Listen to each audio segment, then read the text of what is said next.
Ядерон медицинный центр кушин райдет тазауджи қауым. Центр афазма медицинонлық каттарайшыны фадатузан ұқшажминады маган.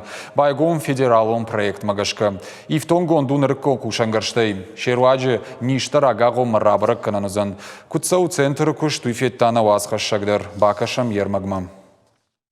Ядерон медицинный центр дихконду салдар зонейл. Пациент ефандаграйда и регистратуры дартер бафышы қаугага хаттытама басавы доктор-радиологма.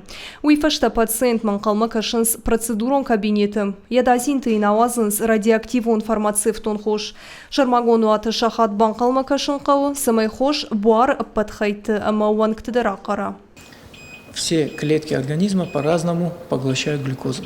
Нам нужно определить, какие больше, какие меньше. Больше поглощают – это онкологические клетки, быстро делящиеся, быстро растущие клетки или клетки в состоянии воспаления. Чтобы мы увидели, где именно находится эта глюкоза, где она накопилась, мы должны ее как-то пометить. Метится она радиоактивным 18-м фтором.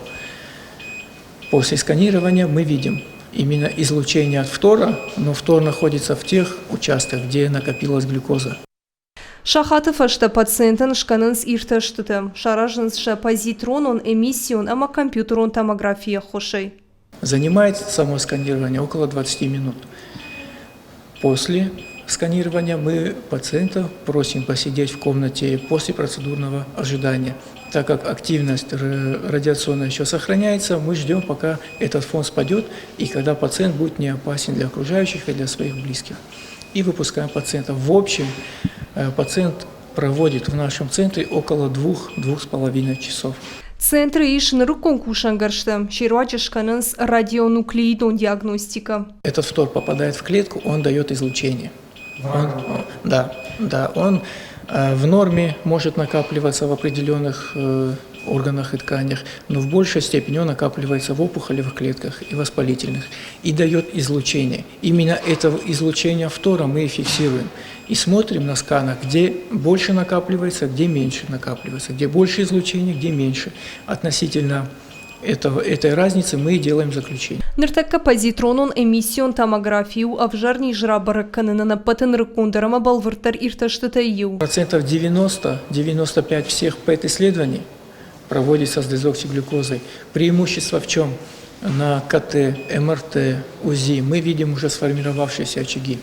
На ПЭТ-КТ мы видим метаболическую активность. Мы можем выявить формирующийся очаг. То есть на КТ его еще нет, а мы уже видим повышенное накопление. Это дает нам преимущество. Ядерон медицинный центр уфыцак анакансагат Кавказа. Я медицинон кущита сыдыштым балга хортамашкома Санкт-Петербургу хождар клиниката.